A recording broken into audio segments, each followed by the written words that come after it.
السلام علیکم ورحمۃ اللہ وبرکاتہ۔ الحمدللہ والصلاة والسلام علی رسول اللہ وعلی آلہ واصحابہ اجمعین، اما بعد۔ میرے پریے ساتھیوں اور تمام دینی اور اسلامی بھائیوں اور وبھن مادھیم سے اس کاریکرم کو سن رہے میرے سمپورن ساتھیوں تتھا متروں،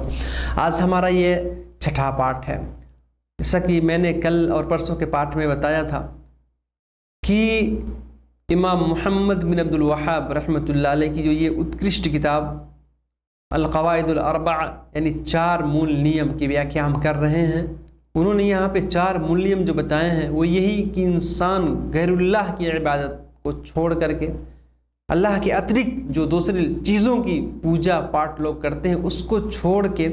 ستیہ مارگ صحیح مارگ ایک اللہ کی عبادت میں آئے۔ یہاں صرف کافر نہیں، صرف ناشتک وہودے وادی نہیں، بلکہ مسلمانوں کے اندر بھی شرک پایا جاتا ہے، وہ بھی پد بھرشٹ ہیں، بھٹکے ہوئے ہیں، ان کو بھی سیدھے راستے پہ آنے کی ضرورت ہے۔ آج ہمارا یہ چھٹا پارٹ ہے اور یہ تیسرا قاعدہ جو ہے ان کا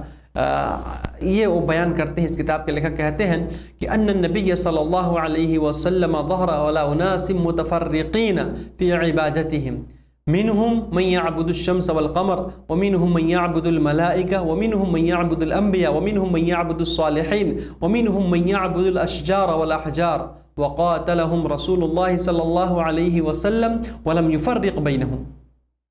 آپ دیکھیے اللہ کے رسول صلی اللہ علیہ وسلم کا جنم جس جاتی میں ہوا، جس یوگ میں رسول صلی اللہ علیہ وسلم اس سنسار میں آئے، مکہ باشی لوگ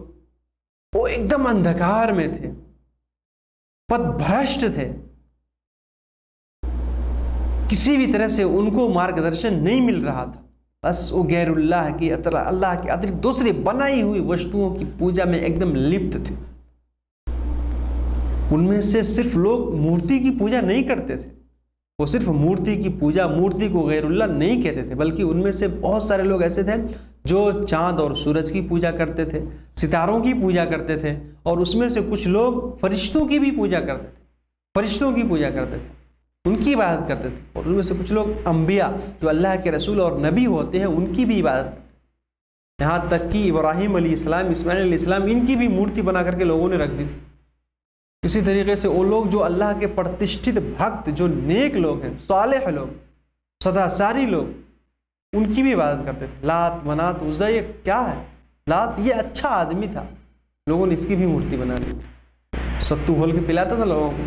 حاجیوں کو، جہاں وہ بیٹھتا تھا وہیں پر اس کی مورتی لوگوں نے بنا لی تھی۔ اسی طریقے سے لوگ صرف یہ نہیں بلکہ وہ لوگ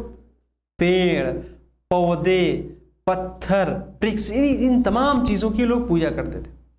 اللہ کے رسول صلی اللہ علیہ وسلم نے سب کے ساتھ یدھ کیا، دھرم یدھ کیا، جہاد کیا۔ یہ نہیں کہا کہ نہیں بھائی جو نیک لوگوں کی عبادت کر، جو سداچاری لوگ ہیں، جو ان سے مانگتے ہیں مدد وہ صحیح ہیں، باقی جو مورتی سے مانگتے ہیں وہ غلط ہے۔ نہیں، آپ صلی اللہ علیہ وسلم نے سب کے ساتھ جہاد کیا، سب کا مارگ درشن کیا، سب کا پتھ پردرشن کیا۔ اللہ تعالیٰ قرآن میں فرماتا ہے وَقَاتِلُوهُمْ حَتَّى لَا تَكُونَ فِتْنَةٌ وَيَكُونَ الدِّينُ لِلَّهِ۔ آپ ان سے یدھ کیجیے، دھرم یدھ کیجیے، جہاد کیجیے، یہاں تک کہ یہ اپدرو سماپت ہو جائے، یہ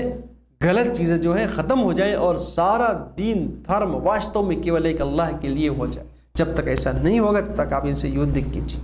آپ صلی اللہ علیہ وسلم نے جیسا پرچار کیا، لوگوں کو صحیح باتیں سکھائیں، تو میں نے یہ بتانا ہے کہ یہ جو آپ صلی اللہ علیہ وسلم نے ان سے جہاد کیا، آج ہمارے یہاں پہ دیکھیں ہمارے مسلم بھائی میں بھی ایسی باتیں پائی جاتی ہیں، ایسی باتیں پائی جاتی ہیں۔ میرے بھائی وہ قبروں پر جاتے ہیں اور کہتے ہیں کہ ہم ان کو خدا سمجھ کے نہیں مانگتے ہیں، بس ہم یہ اللہ سے ہمارا سفارش کرا دیں گے۔ جیسے میں نے کل کے پاٹھ میں بتایا تھا کہ یہ لوگ کیسے اس زمانے میں اللہ کے رسول صلی اللہ علیہ وسلم کے یوگ میں جب آپ صلی اللہ علیہ وسلم سے کہتے تھے کہ وہ کیسے جواب، یہ ہمارے اللہ سفارشی ہوں گے، یہ ہم کو اللہ سے قریب کر دیں گے، یہ ساری باتیں ہوتی تھیں۔ لیکن میں بتا دوں آپ لوگوں سے، کسی بھی طرح کی عبادت کا ارتھ صرف نماز پڑھنا نہیں، دعا کرنا، مدد مانگنا غائب میں، جو اللہ کے ساتھ خاص خوف، ڈر، بھے،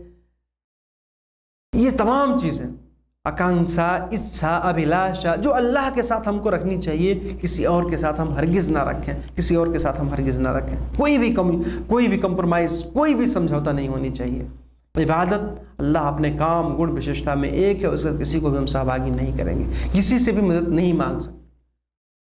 اللہ سے مدد مانگنی۔ میرے بھائیوں، اللہ نے فرشتوں کی ڈیوٹی بھی لگائی ہے بارش کرنے کی، لیکن ہم فرشتوں سے بارش نہیں مانگ سکتے، اللہ ہی سے مانگیں، اللہ تعالیٰ نہیں، ہم ان سے بزرگوں کے پاس جاتے ہیں، ان کے وسیلے سے مانگتے ہیں، بس ان سے نہیں مانگتے ہم۔ میرے بھائیو یہ بھی چلا سمجھنا چاہیے، کافر بھی ایسا کرتے تھے، اپنے بتوں کو اور دوسرے لوگوں کو وسیلہ بنا کر اللہ سے مانگ، وہ اللہ کو ایک مانتے تھے، اللہ کو ان داتا، سرشٹی کرتا، پالن کرتا، رچیتا، بدھاتا اس برہمانڈ کا مانتے تھے وہ لوگ، لیکن وہ سفارش بنا کر کے جو اللہ سے مانگنے کی کوشش کرتے تھے اور وہ لوگ لپت ہو جاتے تھے۔ اسی وجہ سے ہم کو اس سے بچنے کی کوشش کرنی چاہیے، تمام چیزوں سے دور رہنے کی کوشش کرنی چاہیے۔ میرے بھائیوں، اگر ہم ایسا کریں گے تو ہمارے میں اور کافر میں فرق کیا رہ جائے گا؟ بلکہ ایک واقعہ بتا دوں میں، دو لوگ تھے، ایک مسلم اور ایک کافر، دونوں آپس میں بات کر رہے تھے۔ تو مسلمان نے یہ کہا کہ بھائی میرے بچے نہیں ہو رہے تھے، میرے سنتان نہیں ہو رہے تھے، میں فلاں مزار پر گیا، وہاں میں نے جا کے دعا کیا، وہاں میں نے کچھ چڑھاوا چڑھایا، شیرنی چڑھایا، چادر چڑھایا، اور میرے اولاد مل گئے، مجھے اولاد مل گئے۔ بلکہ میں ایک عورت کو جانتا ہوں، وہ غیر مسلم ہے، 4 بیٹیاں ہو گئی تھیں اس کی، لڑکا نہیں ہو رہا تھا، 5ویں بار ہو گئی، اس نے جا کر کے مندر میں، درگا کے مندر میں جا کر کے کھوئسا باندھا، وہ لوگ ان کا ایک عبادت کا طریقہ ہوتا ہے، پیسے وغیرہ ڈالتے ہیں اس میں، اس کو لڑکا پیدا ہو گیا لڑکا پیدا، اس کو اللہ نے اس کو دے دیا۔ کیسے؟ میرے بھائیوں، تو اس میں اور ہمارے میں فرق کیا ہے؟ ایک غیر مسلم قبروں پہ ایک غیر مسلم مندر میں جا کے مورتی کے سامنے مانگتا ہے، اس کو بھی ملتا ہے، اور ایک مسلم جا کے قبر پہ چادر اور پھول چڑھاتا ہے، شیرنی چڑھاتا ہے، اس کو بھی مل جاتی بات۔ تو یہ دنیا کا معاملہ ہے بھائی،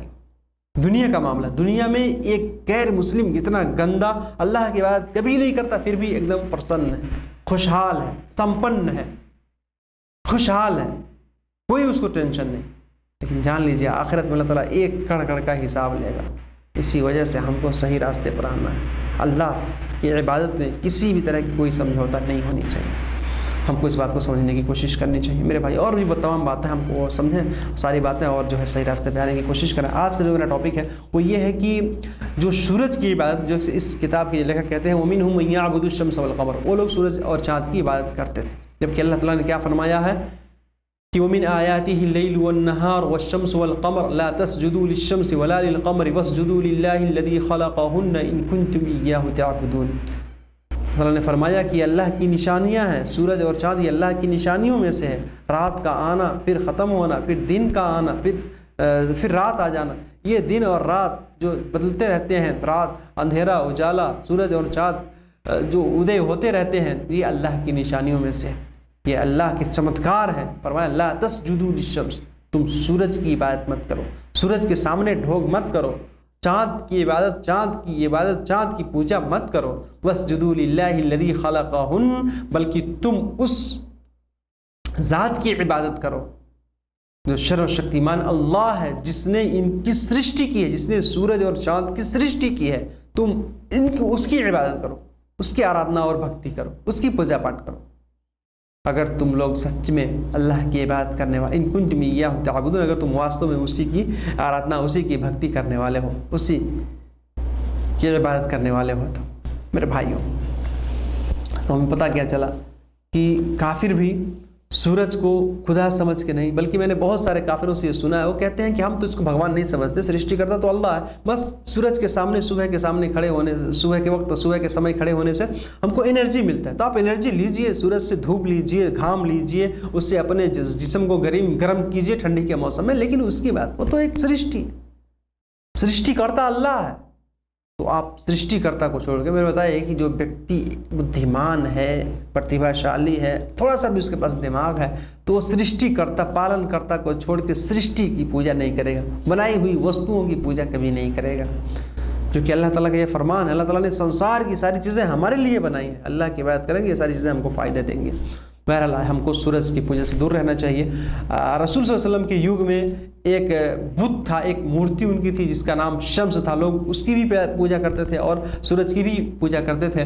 اور لوگ اپنا نام عبد شمس بھی رکھتے تھے اس سمے میں۔ اللہ تعالیٰ نے منع کیا ان چیزوں سے، اللہ کے رسول صلی اللہ علیہ وسلم نے بھی منع کیا اس سے، اور اللہ کے رسول صلی اللہ علیہ وسلم نے تو یہاں تک کہ ان کی مشابہت نہ ہو جائے سورج نکلنے کے ٹائم میں اور سورج ڈوبنے کے ٹائم میں، سوریہ ادے اور سوریاست کے سمے میں نماز پڑھنے سے بھی منع کیا ہے۔ صحیح حدیث کے، صحیح بخاری سے مسلم کے اندر ہے، فجر کی نماز کے بعد کوئی نماز نہ پڑھو یہاں تک کہ سورج اچھی طریقے سے طلوع ہو جائے، اور عصر کے بعد کوئی نماز نہ پڑھو یہاں تک کہ سورج سے غروب ہو جائے، یعنی سوریاست ہو جائے، سوریہ ادے ہو جائے۔ ہاں یہاں پہ جو قرار بیش پڑھی جانے والی نماز ہے، جیسے جنازے کی نماز ہے اور اسی طرح سے دوسری نماز چھوٹ گئی ہے، قضا نماز ہے، تو اس کو پڑھ سکتے ہیں آدمی، جیسے قرار بیش کوئی نماز ہے تو اس کو پڑھ سکتا ہے، لیکن ویسے نفل نماز پڑھنے سے منع کیا گیا ہے سورج نکلنے کے ٹائم میں اور سورج ڈوبنے کے ٹائم میں۔ کیوں؟ کیونکہ ایک دوسری حدیث کے اندر ہے، اللہ کے رسول صلی اللہ علیہ وسلم فرماتے ہیں کہ اذا صلیت الصبح فامسک عن الصلاۃ حتى تطلع الشمس فانها تطلع بقرني الشیطان، یہ سورج شیطان کے دونوں سینگوں کے بیچ سے ادے ہوتا ہے، اسی وجہ سے اس ٹائم میں ہم کو نماز پڑھنے سے منع کیا گیا ہے۔ یہ شیطان کے دونوں سینگوں سے بیچ کے سورج ادے ہوتا ہے، اس کا ارتھ کیا ہے؟ جو حدیث کے مفسرین ہیں، شرح کرنے والے ہیں، وہ کہتے ہیں کہ جب سورج نکلتا ہے تو لوگ سورج کی عبادت کرتے تھے، تو شیطان جا کر کے سورج کے سامنے جو ہے کھڑا ہو جاتا ہے، سورج کے سامنے کھڑا ہو جاتا ہے اپنے دونوں سینگوں، اور پھر سورج وہیں سے نکلتا ہے، تو وہ یہ چاہتا ہے کہ لوگ میری عبادت کریں۔ شیطان کیا چاہتا ہے؟ لوگ میری پوجا پاٹ کریں، تو لوگ سورج کے سامنے صبح کے ٹائم میں اس کی بھکتی کے لیے کھڑے ہو جاتے ہیں، تو شیطان خوش ہوتا ہے کہ لوگ میری پوجا کر رہے ہیں، تو شیطان ہمیشہ ایسے کرتا ہے، جا کے سامنے کھڑا ہوتا ہے اور سورج اس کے بیچ سے جو ہے نکلتا رہتا ہے اور بہت خوش ہوتا ہے، پرسن ہوتا ہے اس سے۔ تو اسی وجہ سے جو ہے اس ٹائم میں ہم کو نماز نہیں پڑھنی چاہیے، اور جو شیطانوں کے سینگ کے بیچ سے سورج نکلتا ہے، اس کا ارتھ یہی ہے۔ تو میرے بھائیو، ہم ہر طرح کی برائی سے، گھرناتمک چیزوں سے، جو یہ پلیدی، جو گندی باتیں ہیں، شرک، انیکیشورواد، ان تمام چیزوں سے بچنے کی کوشش کریں، اور اس میں کوئی کمپرومائز، کوئی سمجھوتا نہیں۔ اللہ اپنے کام، گڑ وشیشتا میں ایکتو ہیں، کوئی بھی اپنے طرح سے دلیل بنا کر کے کہ یہ نہیں، یہ جائز ہو سکتا ہے، یہ صحیح ہے، یہ کرنا صحیح ہے، اس میں کوئی غلط تھوڑی ہے، اس میں ہم غلط کیا کر رہے ہیں، صحیح ہی کر رہے ہیں۔ میرے بھائیو، دین میں اپنی منمانی نہیں چلتی،